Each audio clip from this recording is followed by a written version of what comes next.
உலகத்துல நிறைய புத்தகங்கள் லைப்ரரியில் வைக்கப்பட்டிருக்கிறது, கடைகளில் வைக்கப்பட்டிருக்கு. அது புத்தகம் தான். ஆனா இங்க இருக்கு பாத்தீங்களா, இது என்ன என்று பார்க்கப்படும்போது இது பரிசுத்த வார்த்தைகள் அடங்கிய புத்தகம். அல்லேலூயா. இது அதுக்கு என்ன வித்தியாசம் அப்படின்னா, இது பரிசுத்த வார்த்தை, புனித நூல், புனித வார்த்தை, இறை வார்த்தை என்று வேதம் சொல்லுகிறது. உலகத்தில் இருக்கிற எல்லா புத்தகத்துக்கும் இதுதான் எந்த விதத்திலையும் சம்பந்தப்படுத்த முடியாது, ஒப்பிட்டு நாம் பேச முடியாது. இது கர்த்தருடைய வார்த்தையாக இருக்கிறது. இது புனித நூல், புனித வார்த்தை, இறை வார்த்தை, ஆண்டவருடைய திருவசனம் என்று இதிலே நாம் பார்க்கிறோம். கர்த்தருக்கு ஸ்தோத்திரம் உண்டாவதாக. இந்த வார்த்தையை நாம் என்ன செய்யணும்னா, நீங்க உட்கார்ந்து கேட்கறது அல்ல, இந்த வார்த்தையை நாம் உட்கொள்ள வேண்டும். அல்லேலூயா. இந்த வார்த்தையை நாம் உட்கொள்ள வேண்டும் என்று வேதம் சொல்லுகிறது. மத்தேயுடைய புத்தகத்துல 4வது வசனத்தை வாசிக்கிறேன். அவர் பிரதிநிதியாக மனுஷன் அப்பத்தினாலே மாத்திரமல்ல, தேவனுடைய வாயிலிருந்து புறப்படுகிற ஒவ்வொரு வார்த்தையும் பிழைப்பான் என்று சொல்லுகிறார். அவர் இந்த கல்லை அப்பமாக்கி நீங்க சாப்பிடுங்க என்று சொல்லப்படும் போது ஆண்டவர் சொன்னாரு, மனிதன் அப்பத்தினாலும் அல்ல, தேவனுடைய வாயிலிருந்து புறப்படுகிற வார்த்தையினாலே பிழைப்பான். அல்லேலூயா. இந்த வார்த்தையை புரிந்து கொள்ளுங்க. இயேசுவானவர் ஓவாத காலத்துல அவர் பசியா இருக்கப்படும் போது 40 நாள் அவர் பசியில் இருக்கிறார். அந்த நேரத்துல சாத்தான் சோதிக்கப்படும் போது இந்த கல்லை அப்பமாக்கி புசியுங்கள் என்று சொல்லப்படும் போது ஆண்டவர் சொல்லுகிறார், ஒவ்வொரு மனிதனும் அப்பத்தினால அல்ல, தேவனுடைய வாயிலிருந்து வரப்படுகிற வார்த்தையினாலே பிழைப்பான் என்று சொல்கிறார். அப்ப ஒரு மனுஷனுக்கு சங்கடம் வருதா, ஒரு மனுஷன் சாப்பாடு இல்லையா, ஒரு மனுஷனுக்கு இக்கட்டான ஒரு சூழ்நிலை இருந்தா, அந்த நேரத்துல நீங்க தேவனுடைய வார்த்தையை நீங்க மகிமைப்படுத்தணும். தேவனுடைய வார்த்தையில நான் பிழைப்பேன் என்று சொல்லி அந்த விசுவாசம் நம்மள்ட்ட இருக்கணும். அல்லேலூயா. அப்படிப்பட்ட ஜனமா இருக்கிற அன்னைக்கு ஐயா வானத்துல மழை பெய்யல, பூமி எங்க பார்த்தாலும் பெரிய என்னாச்சு அப்படின்னா பசி, பட்டினி. இன்னைக்கு நிறைய இடங்களை பாத்தீங்கன்னா, சூடாக்கள் எல்லாம் பாத்தீங்கன்னா 5 லட்சம் கிறிஸ்தவ குழந்தைகளை சாப்பாடு தண்ணி இல்லாம கொண்டு இருக்காங்க. 5 லட்சம் குழந்தைகளை கொண்டு இருக்கிறாங்க. நைஜீரியாவில 1 லட்சம் பேரை கொண்டு இருக்கிறாங்க. நல்லா தெரிந்து கொள்ளுங்க. இப்ப நடந்த சம்பவங்களை நான் உங்களுக்கு சொல்லுகிறேன். தேவனுடைய வார்த்தையினாலே பிழைப்பார்கள் என்று சொல்லப்பட்டிருக்கு. ஆண்டவர் அதை சொல்லுகிறார். இப்படி சூழ்நிலையில இந்த மக்களுக்கு வருகிற கொடுமையான ஒரு சம்பவம், அங்க இருக்கக்கூடிய ராணுவமும் எல்லாம் சேர்த்து இவங்களை பட்டினி போட்டு கொள்ளுறாங்க, வேடிக்கை பார்க்கிறாங்க. எந்த சூழ்நிலையிலும் ஆண்டவர் அவர்களை என்ன செய்வாரா, ஆண்டவர் தன்னுடைய வார்த்தையினாலே பிழைக்கப்படுவார், உயிர்ப்பிப்பார் என்று வேதம் சொல்லுகிறது. உலகத்துல எத்தனையோ ஜனங்கள் சாகுறாங்க, ஆனாலும் கர்த்தர் என்ன செய்வாரா, தன்னுடைய ராஜ்யத்திலே அவர்களை கொண்டு வருவார் என்று பேரிலே நாம் நம்பிக்கையாக இருக்க வேண்டும். இந்த உலகத்துல இருக்கக்கூடிய எல்லா சூழ்நிலை இருந்தாலும், எந்த இக்கட்டு சூழ்நிலை இருந்தாலும், அந்த நேரத்துல மனதால் பண்ணிட்டு ஆண்டவரிடத்துல நாம் ஜெபிக்கணும். ஆண்டவரே, வனாந்தரத்துல உன்னை ஜனங்கள் எல்லாம் நடத்தி கொண்டு போகும்போது இதுவரைக்கும் அறியப்படாத ஒரு ஆகாரம், இதுவரைக்கும் கேட்கிறாத ஒரு ஆகாரம், என்ன ஆகாரம் என்று சொன்னா பரலோகத்தினோட ஆகாரத்தை மனிதனுக்கு கர்த்தர் கொடுத்தார். அல்லேலூயா. அந்த சூழ்நிலையில வனாந்தரத்துல ஒண்ணுமே கொண்டு போகல. மோசே கையில என்ன இருந்தது? ஒரு கோல் ஒண்ணுதான் இருந்தது. பல லட்சமான ஜனங்களை வழிநடத்தி கொண்டு போனபோது அந்த கோல் கையில இருந்ததை தவிர ஒண்ணுமே கொண்டு போகல. மிக தானியங்களை கட்டி கொண்டு போகவில்லை, பருப்புகளை கொண்டு போகவில்லை, காய்கறிகளை கொண்டு போகல, ஒன்று கொண்டு போகல. ஆண்டவர் என்ன செய்யறார்? அவருடைய போஷித்தார். 40 வருடங்கள் போஷித்தார். அல்லேலூயா. கர்த்தர் தன்னுடைய வார்த்தையினாலே போஷித்தார். கர்த்தருடைய வார்த்தை இவர்களுக்கு கொடுக்கப்பட்டது. கர்த்தருடைய வார்த்தையை கொடுத்து ஆண்டவர் என்ன செய்தாரா, வானத்திலிருந்து மன்னாவை அருளை செய்தார் என்று நாம் பார்க்கிறோம். கர்த்தருக்கு ஸ்தோத்திரம். எரேமியா 15வது அத்தியாயம் 16வது வசனத்தை வாசிங்க. உம்முடைய வார்த்தைகள் கிடைத்தவுடனே அவைகளை உட்கொண்டே உம்முடைய வார்த்தைகள் எனக்கு சந்தோஷம், என் இதயத்துக்கு மகிழ்ச்சி. ஐயா, பைபிளை வாசித்தாதான் அந்த அருமை தெரியும். நிறைய பேர் பைபிளை வாசிக்க அவருடைய சரீரம் என்னன்னா காலையில பார்த்தா பலகீனமா இருப்பாங்க, அந்த பைபிளை வாசிக்கப்படும் போது அந்த பலகீனம் அப்படியே மாறி அவருக்குள்ளே ஒரு பலம் உண்டாகும். அந்த பலன் வரும்போது என்னடா அந்த பலன் திடீர்னு வருது அப்படின்னா இந்த வசனத்தை வாசனத்தினால அந்த பலன் வருகிறது. ஏன் அப்படின்னா பலகீனமான வியாதி சுகமாகி விட்டது. அந்த வார்த்தையை நாம் பார்க்கப்படும் போது வாசிக்கப்படும் போது நமக்குள்ளே கர்த்தருடைய வார்த்தை கிரியை செய்கிறது. கர்த்தருடைய வார்த்தை நமக்குள்ளே வரும்போது நமக்கு ஒரு மனமகிழ்ச்சி கொடுக்கிறது. எப்படி மனமகிழ்ச்சினா, உலகத்துல எல்லாருக்கும் வியாதியும் மரணமும் உலகத்துல சரீரத்துல இருந்து கொண்டு இருக்கிறது. எல்லா மனிதனுக்கும் வியாதியும் வருகிறோம், மரணம் சுமந்து கொண்டுதான் இருக்கிறான். யாரும் தப்ப முடியாது. ஆண்டவருடைய வார்த்தையை நாம் பார்க்கப்பட்டிருப்பது நமக்கு ஜீவனை கொடுக்கின்ற வார்த்தை அங்கே இருக்கிறது. நம்மளை உயிர்ப்பிக்கிற வார்த்தை அங்கே இருக்கிறது. நாம் நித்திய ஜீவனுக்கு கடந்து போகிற ஒரு வாழ்க்கை இருக்கிறது.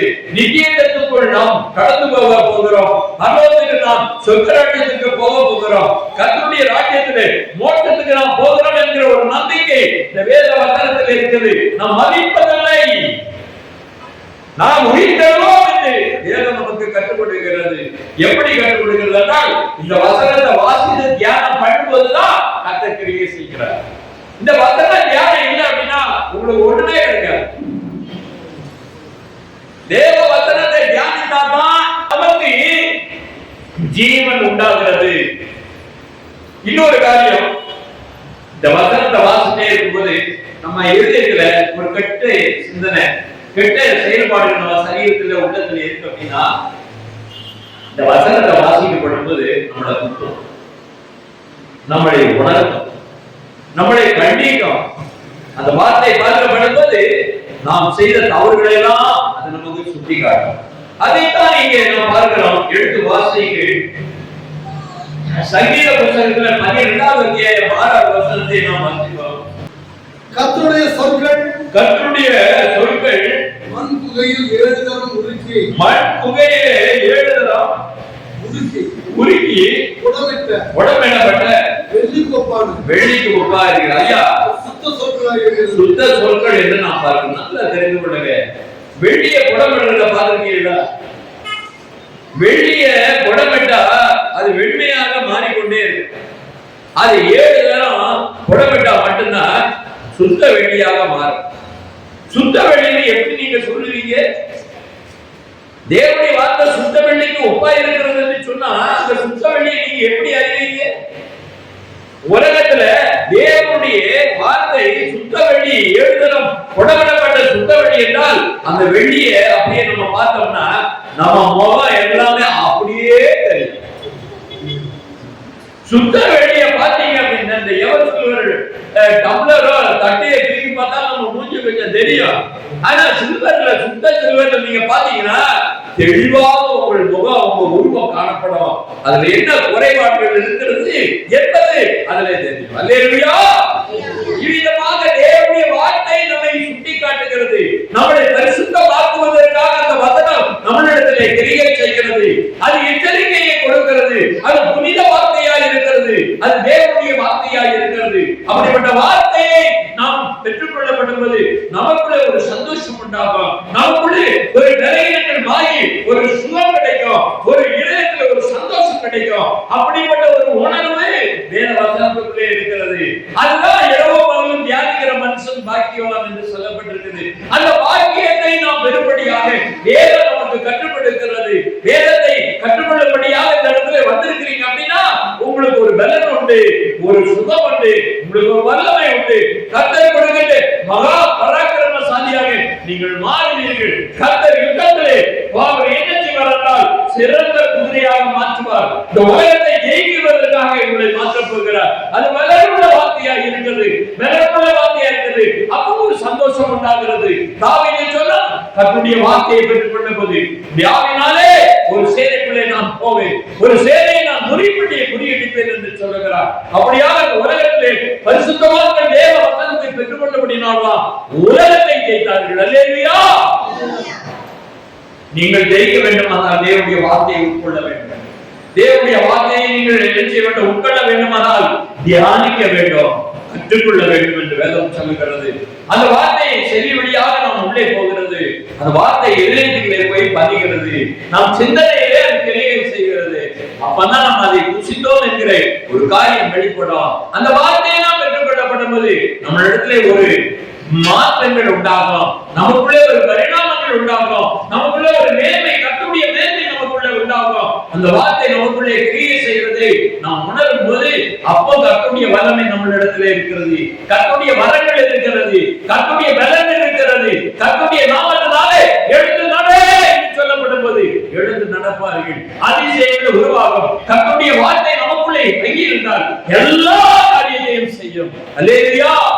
உண்மையான தேவனுடைய வார்த்தை யாருக்குள்ளே இருக்கும், உண்மையான சத்தியம் யாருக்கு இருக்கிறோ அவர்கள் நிச்சயமாக அவர்கள் விடுதலையாக்கப்பட்டு அவர்கள் பலனுள்ளவர்களாக உலகத்திலே ஜீவிப்பார்கள், பலனான ஊழியத்தை செய்வார்கள், பலனான சாட்சியாக இருப்பார்கள், உலகத்திலே வலிமை உள்ளவர்களாக பேசுவார்கள்.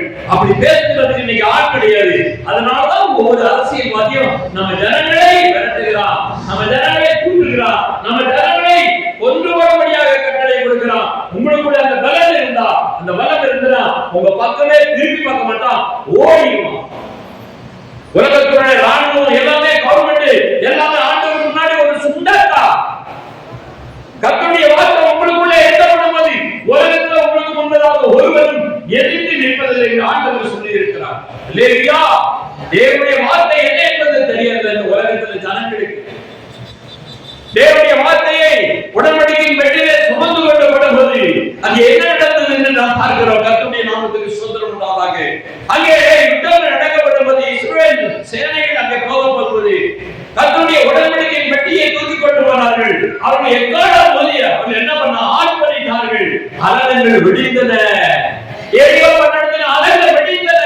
அங்கே இருக்கக்கூடிய யுத்தத்திலே பார்க்கப்படுவது அங்கே எவ்வளவு தேவன் வந்திருக்கிறார், ஆண்டவர் வந்திருக்கிறார். அந்த உடன்படிக்கை பெட்டி வந்து கொண்டிருக்கிறது. அவர்கள் எக்காலத்தை ஊதுகிறார்கள், நாம் அவருக்கு முன்னே நிற்க முடியாது, நாம் தோற்கடிக்கப்படுவோம், நாம் அடித்துவோம் என்று சொல்லி எல்லா ராஜாக்கள் ஓடி போய்விட்டார்கள். அந்த வார்த்தையை உட்கொண்ட மகிமை, அந்த வார்த்தை நமக்குள்ள இருக்கக்கூடிய தைரியம், அந்த வார்த்தை நமக்குள்ள இருக்கிற தைரியம் இன்னைக்கு ஜனங்களுக்குள்ள இல்ல. அதனாலதான் அந்த ருசியும் அந்த அருமையும் தெரியாம இன்னைக்கு சபைக்குள்ள வராங்க, போறாங்க, ஏதோ இருக்கிறாங்க. உண்மையான வார்த்தைக்குள்ளாக நாம் கடந்து போக வேண்டும். உட்கொள்கிற ஒரு காரியம் நமக்குள்ளே அந்த ருசியை நாம் பார்த்தவர்களாக நாம் மாற வேண்டும். கர்த்தருடைய வார்த்தை நம்மளை கிரியை செய்கிறதா, அதனுடைய ருசியை நாம் பார்க்க வேண்டும், பார்க்கறிய வேண்டும். கர்த்தருடைய நாமத்துக்கு ஸ்தோத்திரம் உண்டாவதாக. இப்படியாக அது சுத்த வெளியாக இருக்கிறது. அதுல உங்களுடைய முகம் தெரியும், உங்க உருவம் தெரியும், உங்களுடைய முகத்திலே இருக்கக்கூடிய வடிவம் தெரியும், உங்களிடத்துல இருக்கிற குற்றங்கள் தெரியும், உங்களிடத்துல குறைபாடுகள் தெரியும், உங்களிடத்துல இருக்கிற பாவங்கள் தெரியும். அது வெளிப்படுத்துகிறது. கர்த்தருடைய நாமத்துக்கு ஸ்தோத்திரம். அதை ஒழுங்கா படிச்சிருந்தா, பைபிளை படிச்சிருந்தா எவனும் பாவம் பண்ண மாட்டான், பைபிளை படிச்சிருந்தா எவனும் தப்பு பண்ண மாட்டான், பைபிளை படிச்சிருந்தா அவன் ஞானமா இருப்பான், அவன் அறிவா இருப்பான், ஆண்டவரோட அவன் பேசுகிறவனா இருப்பான், ஆண்டவரோட உறவாடுகிறவனா இருப்பான். கர்த்தருடைய மகிமை உங்களுடைய தங்கி இருக்கும். கர்த்தர் அவனை ஆற்றலுள்ளவனாய் கர்த்தர் மாற்றுகிறார். நீங்க நிறைய பேர் சொல்லுகிறாங்க, நீங்கள் கர்த்தருடைய ஆலயம் என்று சொல்லுகிறாங்க. எப்படி மனிதர்கள் கர்த்தருடைய ஆலயமாக மாற முடியும்? தேவன் ஒரு காரியத்தை நன்றாக தெரிந்து கொள்ள வேண்டும். அன்றைக்கு கர்த்தருடைய கூடாரத்துக்குள்ளே பரிசுத்த ஸ்தலம், மகா பரிசுத்த ஸ்தலம், உள்ள ஒரு பெரிய இது போட்டிருந்தது. நீங்க இருக்கக்கூடிய கோயில் எல்லாம் பாருங்க, உள்ள பூஜை இருக்கும், அங்க விக்கிரத்தை வச்சிருப்பாங்க. அதுக்கு அடுத்த மக்களுக்காக உள்ள போக முடியாது, யாரும் போக கூடாதுன்னு. அதை நம்ம ஆலயத்தை வச்சு, நம்ம பைபிளை வச்சு அது எல்லாத்தையும் என்ன பண்ணி காப்பி அடிச்சு இன்னைக்கு பண்ணி வச்சுக்கிட்டு இருக்காங்க. அவங்கதான் அவங்களுக்கு என்னடா உங்களுக்கு எழுதி இருக்குது, உங்களுக்கு எப்படி தெரியும்? வேதத்திலே சொல்லி இருக்கிற அந்த காரியத்தை காப்பி அடிச்சுக்கிட்டு இன்னைக்கு கோயிலை கட்டி வச்சிருக்காங்க. பிரகாரத்தை பார்க்கிறோம், வெளியில பார்க்கிறோம், அந்த பரிசுத்த ஸ்தலத்தை பார்க்கிறோம், உள்ள மகா பரிசுத்த ஸ்தலத்தை பார்க்கிறோம். அங்க என்ன இருக்கிறதுன்னா தேவனுடைய வார்த்தை இருக்கிறது, கிருபாசனம் பெட்டி இருக்கிறது, தேவன் எழுதி கொடுத்த வார்த்தை, உடன்படிக்கை வார்த்தை எங்கே இருக்கிறது, கர்த்தர் உலாவிக் கொண்டு இருக்கிறார், தேவ மகிமை எங்கே இருக்கிறது, ஆசாரியன் உள்ளே போகும்போது, தீர்க்கதரிசி உள்ளே போகும்போது, நான் அந்த இடத்திலே உம்முடைய ஜனங்களுக்கு சந்திக்கும்படி பேசும்படி நான் அங்கே உம்மிடத்திலே பேசுவேன் என்று கர்த்தர் சொல்லுகிறார். அல்லேலூயா. தேவன் பேசுகிற இடம்தான் ஆலயம், அது உடன்படிக்கை பெட்டி இருக்கிற இடம், அந்த வார்த்தை இருக்கிற இடம், அந்த வார்த்தை இருக்கிற மகாபரிசுத்த ஸ்தலம். அது உங்க இருதயத்தை ஆண்டவர் ஆலயமாக மாற்றுகிறார். என் வார்த்தையை உங்க இருதயத்தில் வைப்பேன் என்று சொல்லுகிறார். அப்ப நீங்க தேவனுடைய ஆலயமா மாறுவீங்கன்னு சொல்லுகிறார். அப்பதான் ஆண்டவர் உங்களிடத்தில் இருப்பார், உங்க இருதயத்துல தங்கி இருப்பார், உங்களிடத்துல உறவாடுவார், உங்களிடத்துல கிரியை செய்வார். சும்மா நான் தேவனுடைய ஆலயம் எல்லாரும் பாத்தீங்கன்னா டைம் பாஸ்க்கு வந்துறாங்க, சர்ச்சுக்கு உட்கார்ந்து அவர் பார்த்து சொல்றார், நீங்கள் தேவனுடைய ஆலயமாக இருக்கிறீர்கள் அப்படிம்பாரு. அதுக்கு என்ன அர்த்தம்னே அந்த ஆளுக்கு தெரியாது. வேதனையான ஒரு காரியமாக இருக்கிறது. தேவ வார்த்தை உங்களிடத்தில் இருக்கிறது, தேவனுடைய வார்த்தை உங்களிடத்தில் எழுதப்பட்டிருக்கிறது. கர்த்தருடைய ஆவியார் அந்த வார்த்தையை நாம் பார்க்கப்படும்போது விசுவாசத்தினால உலகங்கள் தேவனுடைய வார்த்தையினால் உண்டாக்கப்பட்டது என்று இவ்விதமாய் காணப்படுகிறது, தோன்றப்படுகிறது உண்டாகவில்லை என்று நாம் அறிந்திருக்கிறோம். முதல்ல தெரிந்து கொள்ளுங்க, வானம் படைக்கப்பட்டது, பூமி படைக்கப்பட்டது, மனிதன் படைக்கப்பட்டான், உலகத்துல அனைத்தும் படைக்கப்பட்டிருக்குது. எல்லாத்தையும் பார்க்கிறோம், உலகத்துல எல்லாத்தையும் பார்க்கிறோம், வானமும் பூமியும் கடல் சமுத்திரம் எல்லாவற்றையும் பார்க்கிறோம். இதெல்லாம் எப்படி வந்ததுன்னா அவருடைய வார்த்தையினாலே படைக்கப்பட்டது. அல்லேலூயா! அவருடைய வார்த்தையினாலே உண்டாக்கப்பட்டது. அல்லேலூயா! அந்த வார்த்தை என்று சொல்லப்படுவது ஆண்டவர் சொல்கிறார். எங்கெல்லாம் வீடு கட்டுறதுக்கு கல்லி தண்ணி மண்ணெல்லாம் இங்க கொண்டாந்து வச்சிருக்காங்க, இதெல்லாம் கொண்டு வந்துதான் வீட கட்டணும். ஆனா ஆண்டவர் அப்படி இந்த உலகத்தை வானத்தை படைக்கப்படும்போது ஒவ்வொரு பொருட்களையும் சேகரித்து வச்சுக்கிட்டு ஒன்னும் படைக்கல, ஒண்ணுமே இல்ல. உண்டாக கடவுள் என்று சொல்லப்படுவது உண்டாயிற்று. அல்லேலூயா! அப்ப தேவனுடைய வார்த்தை எப்படி இருக்கிறது? அவருடைய ஞானம், அவருடைய அறிவு, அவருடைய புத்தி நாம் ஆராய்ந்து அறிய முடியாது. அவர் சொல்லுகிறது அப்படியே நடக்கிறது என்று நாம் பார்க்கிறோம். கர்த்தருடைய வார்த்தை எப்படிப்பட்டதா இருக்கிறது என்று நாம் பார்க்கப்படுகிறது. வேதத்தை எடுத்து நாம் வாசிப்போம். யோவானுடைய புத்தகம் 1வது வசனத்தை நாம் வாசிப்போம். ஆதியிலே வார்த்தை இருந்தது, அந்த வார்த்தை தேவனிடத்தில் இருந்தது, அந்த வார்த்தை தேவனாய் இருந்தது. வேற யாரும் இல்லைங்க, அந்த வார்த்தை தான் ஆண்டவர்.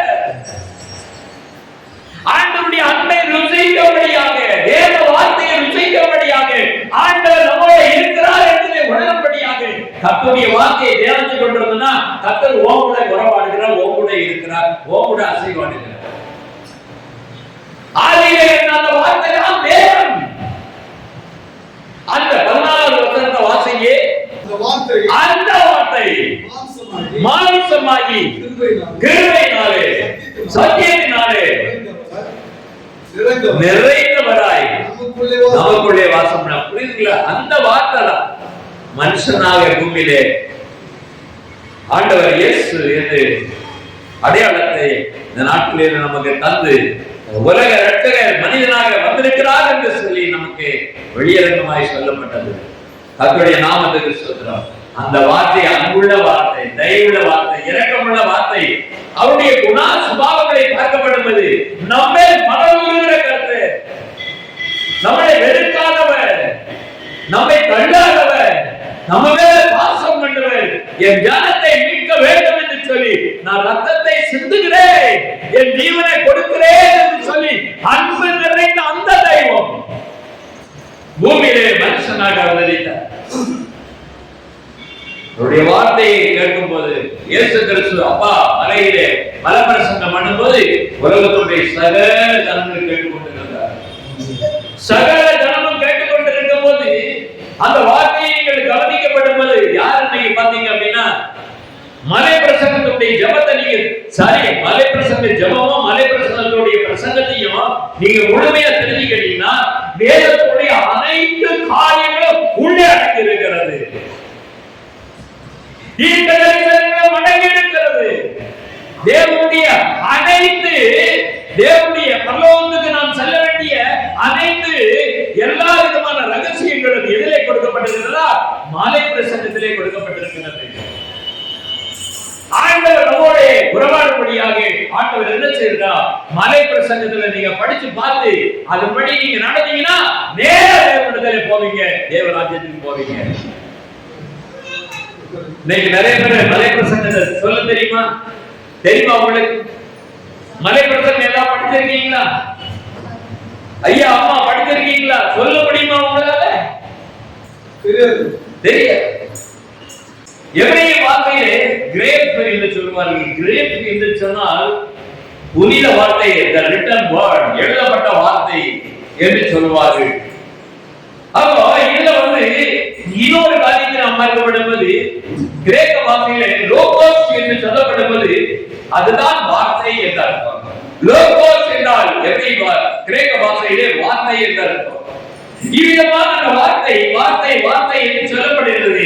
அது தேவனிடத்திலிருந்து புறப்பட புனித வார்த்தை, இறை வார்த்தை. அதுக்குதான் லோகோஸ் என்று சொல்ல முடியும், அதுக்குதான் கிரேக் என்று சொல்ல முடியும். வார்த்தை என்று சொன்னால் ஆண்டவர் இயேசு என்று சொல்லுகிறேன். ஒரு வார்த்தையை குறித்த ஒரு ரகசியம் உங்களுக்கு ஆண்டவர் கொடுத்து கொண்டிருக்கிறார். அந்த வார்த்தை எப்படிப்பட்டதாக இருக்கிறது, அதுதான் இப்ப நீங்க பார்க்க வேண்டிய. அந்த வார்த்தை உங்களுக்கு உணவளிக்கிறது, மன்னாவை கொடுத்தது. அந்த வார்த்தை உங்களுக்கு உயிர் அளிக்கிறது, வாழ்வை கொடுக்கிறது. அந்த வார்த்தை உங்களை உயிர்ப்பிக்கிறது.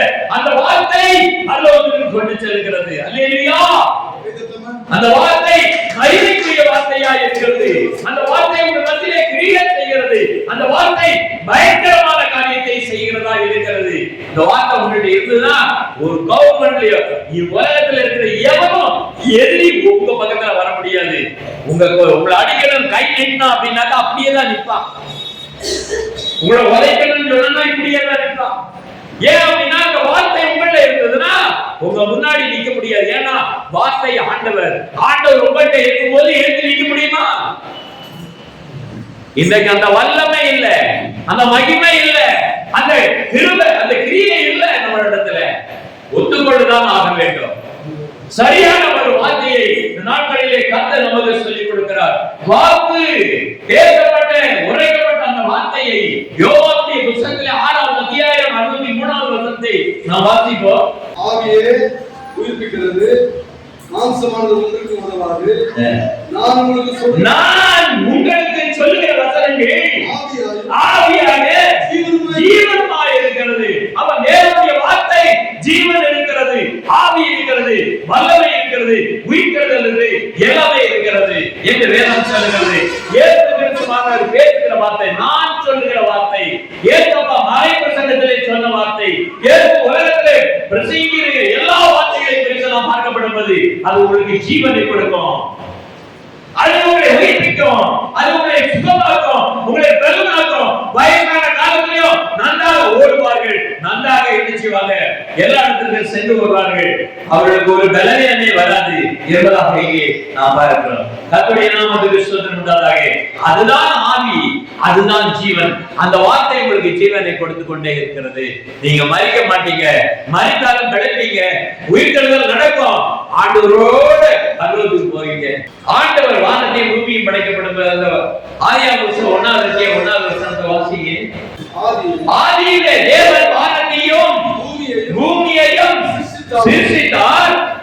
அதுக்கடுத்து பூமியானது ஒழுங்கமையும் மெருமையுமாய் இருந்தது, ஆழத்தின் மேல் இருள் இருந்தது. தேவ ஆவியானவர் ஜலத்தின் மேல் அசைவாடிக் கொண்டிருந்தார். அதுதான் சொல்லப்பட்டிருக்கிறது. ஆதியிலே வார்த்தை இருந்தது. அந்த வார்த்தை இந்த உலகத்தை உண்டாக்கி படைத்துக் கொண்டிருக்கும் போது அந்த வார்த்தை ஆவியாக இருக்கிறது. ஜலத்தின் மேலே அது அசைவாடுது. அசைவாடுனா என்ன அப்படின்னா ஒவ்வொரு சிருஷ்டிப்பையும், ஒவ்வொரு படைப்பையும், ஒவ்வொரு அற்புதங்களையும், ஒவ்வொரு செயல்களையும் செய்து கொண்டிருந்தது. இதுதான் ஆரா என்று சொல்வார்கள், படைப்பு என்று சொல்வார்கள். இன்னைக்கு ஆதியாகம புத்தகத்துக்கு எப்படி பாஷையில பெர்ஷீத் என்று சொல்வார்கள், பெர்ஷீத் என்று சொல்வார்கள். பெர்ஷீத் என்றால் தொடக்கம். அந்த தொடக்கம் யாரு? இயேசு கிறிஸ்து.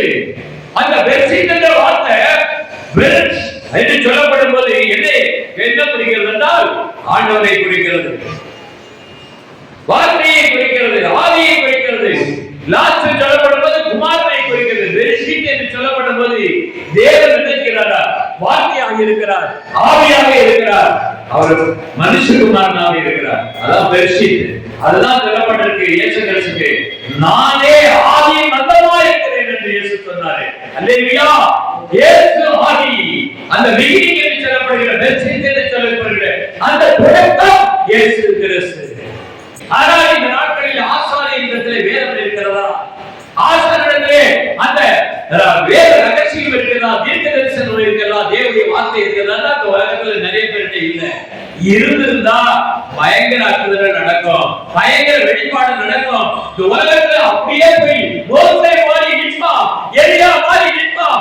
ஒருவர் இந்த உலகத்துல அவருக்கு முன்பதாக ஒரு ராஜாவை ஏற்று நிற்க முடியாது.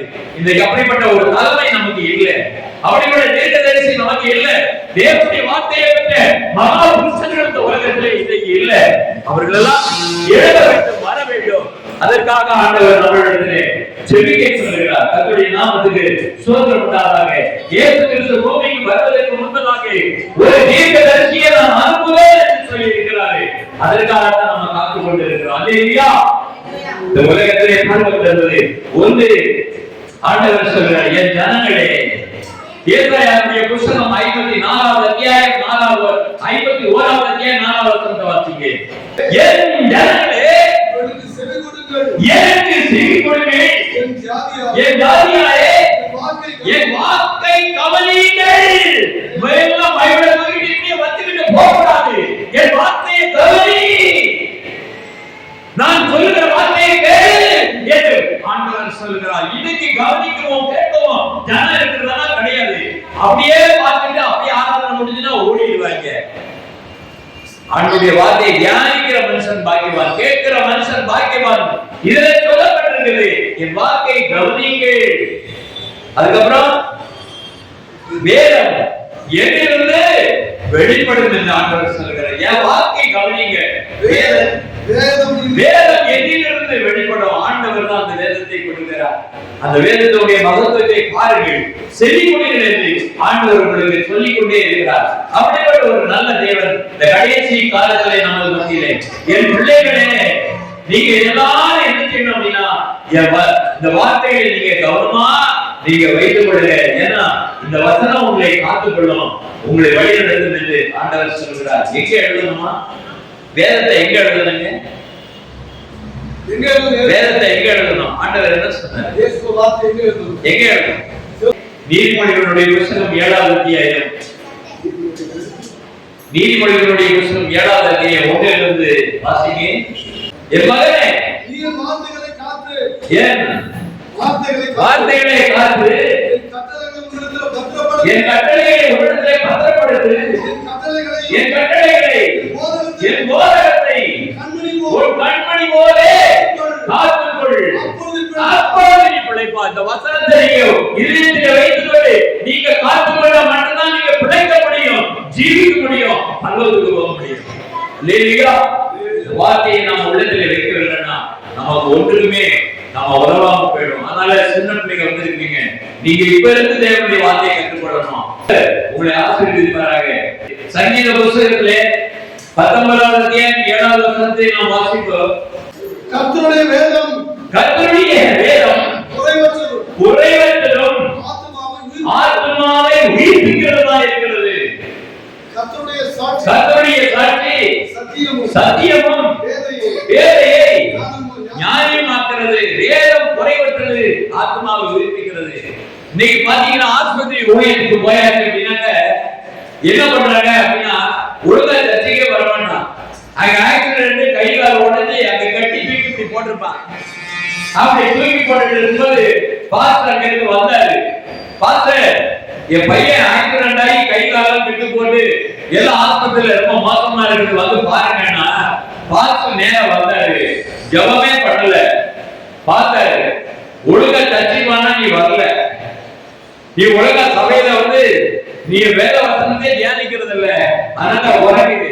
ஆண்டவர் சொல்றாரு, இந்த பைபிள் நான் உன்கிட்ட கொடுத்துட்டு போறேன், இந்த பைபிளை நீ இந்த படுக்கையில இருந்து முழுக்க ஒருத்தரம் படிச்சு முடிச்சது. ஆண்டவர் உன்னைய நல்லபடியா நடக்க பண்ணுவாரு, நீ ஒழுங்கா வந்து சேர்ந்துருவ. ஏன்னா இந்த வார்த்தை எப்படி இருக்குது? இந்த வார்த்தை எப்படி இருக்குது ஐயா? வேதம் குறைவற்றதும் ஆத்மாவை உயிர்ப்பிக்கிறதுமா இருக்கு. இதனால நீங்க படிச்சு நீ சுகப்படைஞ்சு ஆண்டுடைய சம்பந்தத்துல வந்து சாட்சி கொடு அப்படின்னு பைபிளை கொடுத்துட்டாரு. அவன் என்ன பண்ணா அப்படின்னாக்க, பாஸ்டர் சொல்லிட்டு போயிட்டாரு.